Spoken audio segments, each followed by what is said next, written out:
چمن اپنا، وطن اپنا، زمین و آسماں اپنا. چمن اپنا، وطن اپنا، زمین و آسماں اپنا، جہاں میں سب سے پیارا ہے ہمیں ہندوستان اپنا.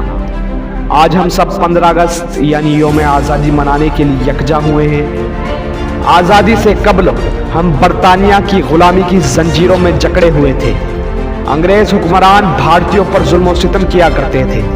مسلسل جد و جہد اور قربانیوں کے بعد ہمارا ملک 15 اگست 1947 عیسوی کو آزاد ہوا اور بھارت سے برطانوی حکومت کا خاتمہ ہوا. اس لیے ہر سال ہم 15 اگست کو جشن یوم آزادی بڑے جوش و خروش سے مناتے ہیں. وطن کی خاک سے مر کر بھی ہم کو انس باقی ہے. وطن کی خاک سے مر کر بھی ہم کو انس باقی ہے. مزہ دامان مادر کا ہے اس مٹی کے دامن میں. آج خوشی کے اس موقع پر ہم بسب خلوص و محبت آزادی کی لڑائی میں حصہ لینے والے وطن کے عظیم رہنما اور شہیدوں کو یاد کرتے ہیں، جنہوں نے اس ملک ہندوستان کے لیے اپنی جانوں کی قربانی دی، ڈنڈے لاٹھیاں کھائی، بار بار جیل گئے اور اپنا سب کچھ اس دیش کی آزادی کے لیے نچھاور کر دیا. آزادی کی لڑائی بھارت دیش کی اجتماعی لڑائی تھی.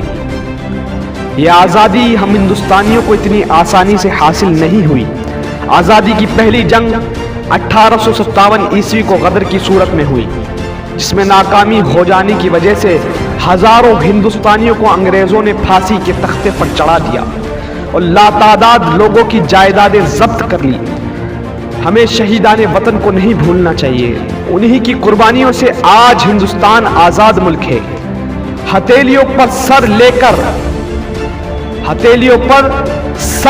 کر لڑنے والے یہی وہ بہادر تھے جن کے لیے شاعر نے کہا تھا، مٹ گئے خود پر نہ مٹنے دی وطن کی آبرو.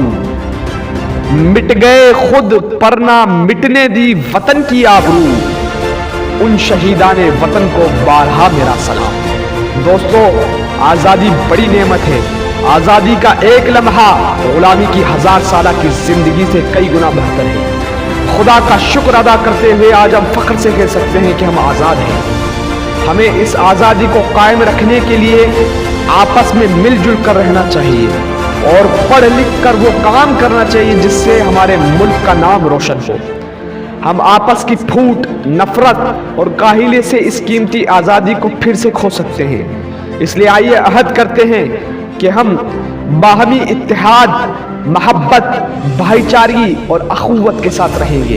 آؤ وعدہ کریں کہ ہم اس آزادی کو ہر قیمت پر باقی رکھیں گے.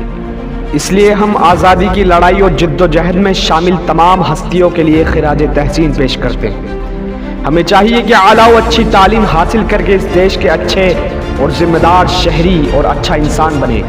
ہم دیش کی خدمت کریں، ملک میں باہمی اتحاد بنائے رکھیں، ملک کے خاطر قربانی کا جذبہ رکھیں اور ہمیشہ دیش کی ترقی کے لیے کوشاں رہیں. وفاداری وطن سے ہو یہی اسلام کہتا ہے. وفاداری وطن سے ہو یہی اسلام کہتا ہے.